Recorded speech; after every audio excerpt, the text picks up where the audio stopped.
ہمارے ایک جاننے والے تھے، والد صاحب کا کاروباری تعلق تھا اس شخص کے ساتھ، تو وہ فوت ہو گیا۔ اب اس کے جوان بیٹے تھے، تو بھائی نے کہا کہ ہم نے ان کے گھر جانا ہے۔ تو ابو جی کہنے لگے کہ جانا تو چاہیے، لیکن اب جا کر وہاں کریں گے کیا؟ تو خیر رسم دنیا کے لیے ان کے ہاتھ چلے گئے۔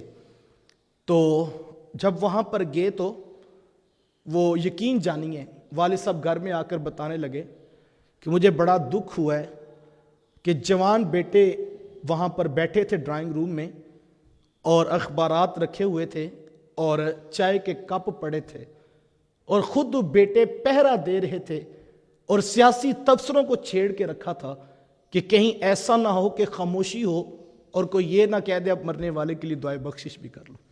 اس سے بڑا ظلم اور کیا ہو سکتا ہے کہ اپنے پتر بیٹھ جائیں کہ ہم نے کسی کو دعا کے ہاتھ نہیں اٹھانے دیتے، یہ کہاں پہ لکھا ہوا ہے؟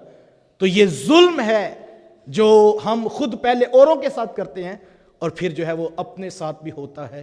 تو ایک طبقہ تو وہ ہے، اور دوسرا طبقہ وہ مخصوص بنا کہ جس نے ان رسومات کو اتنا طول دیا تو ان کو فرائض و واجبات سے بھی ہم اوپر لے گئے۔ غریب کا مرنا بھی ہم نے مشکل کر دیا۔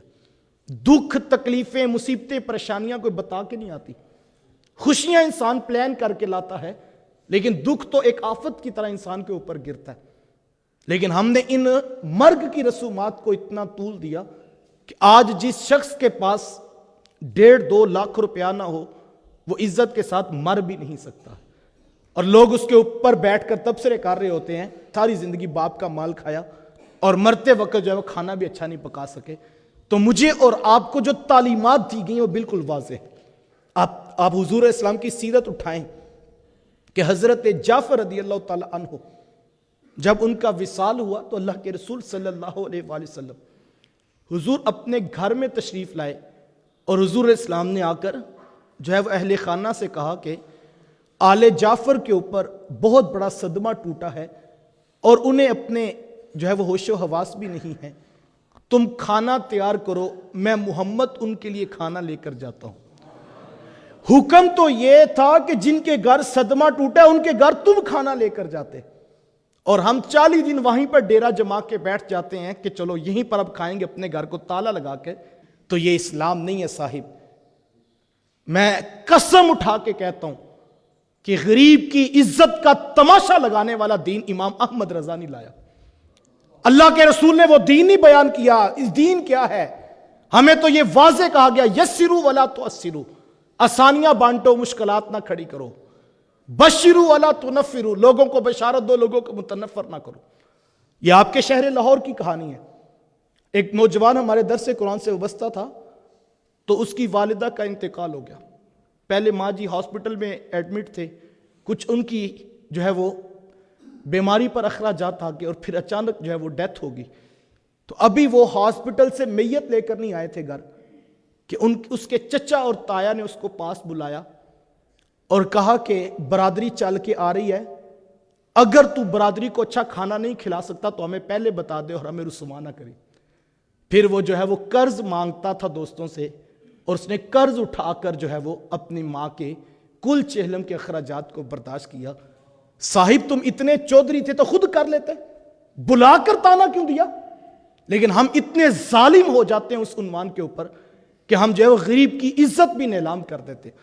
اور میں کہتا ہوں ایک جنازہ تو اس دن اٹھتا ہے جس دن مرگ ہوتا ہے، اور ایک جنازہ 40 دن کے بعد اٹھتا ہے جب لوگ کھا پی کے گھروں کو چلے جاتے ہیں، اور جو قرض جن سے لیا ہوتا ہے وہ پھر آ کر دروازہ توڑتے ہیں، اور پھر انسان کو پتہ لگتا ہے۔ ایک تو مجھے بتاؤ یار، جس کے گھر میں ماں کی میت پڑی ہو اسے پتہ ہوتا ہے ٹینٹ سروس کہاں سے منگوانی، اسے پتہ ہوتا ہے دیگیں کہاں سے منگوانی اور فروٹ کس منڈی سے صبح لے کر آنا ہے۔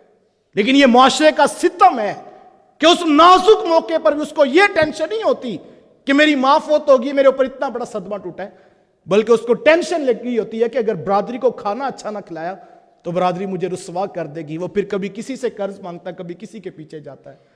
اور ایک جنازہ اس دن اٹھتا ہے جس دن مرگ ہوتا ہے، اور دوسرا جنازہ 40 دن کے بعد ہم اٹھاتے ہیں جب لوگ قرض کے لیے آ کے دروازہ توڑتے ہیں۔ میں باقاعدہ خود ایک نوجوان کو جاتا ہوں جس کی والدہ پہلے وفات پا گئی، ان کے مرگ کے معاملات میں کچھ قرض اٹھایا اور پھر آگے والد صاحب کی ڈیتھ ہو گئی۔ وہ نوجوان 1-2 مرگ کے بعد 5-6 لاکھ روپے کا مقروض ہو گیا اور اس کے پاس کوئی حل نہیں تھا، میں یہ قرض کیسے اتاروں گا۔ یہ دین نہیں ہے صاحب، یہ کسی کا کاروبار ہے، یہ پیٹ کا دھندا ہے۔ ظلم یہ ہوا کہ اس عنوان پہ ہم نے امت کو توڑ دیا۔ حکم تو بالکل سادہ سا تھا کہ چند لوگ جمع ہوتے، جانے والے کے لیے بخشش کی دعا کی جاتی۔ خدا را اپنی مرگ کی رسومات کو سادہ اور سہل کرنے کا مزاج پیدا کرے، اور یہ کوئی غریب شخص کرے گا تو برادری کی رسم نہیں ٹوٹے گی۔ لوگ باتیں کرتے ہیں، غریب کرے تو لوگ کہتے ہیں جی یہ کر ہی نہیں سکتا تھا۔ اصل یہ رسم ٹوٹتی جب کوئی امیر شخص کرے گا، وہ رول ماڈل بنے گا لوگوں کے لیے، اور لوگ کہیں گے وہ تو اتنا امیر تھا یار، وہ بھی تو کھلا سکتا تھا نا، اگر اس نے نہیں کیا تو پھر ہم کیوں کریں۔ غریب کرے گا تو لوگ تبصرہ کریں گے، لوگ تماشا، غریب رسم نہیں توڑ سکتا، لیکن ہمیں اس کے اوپر غور کرنا ہے۔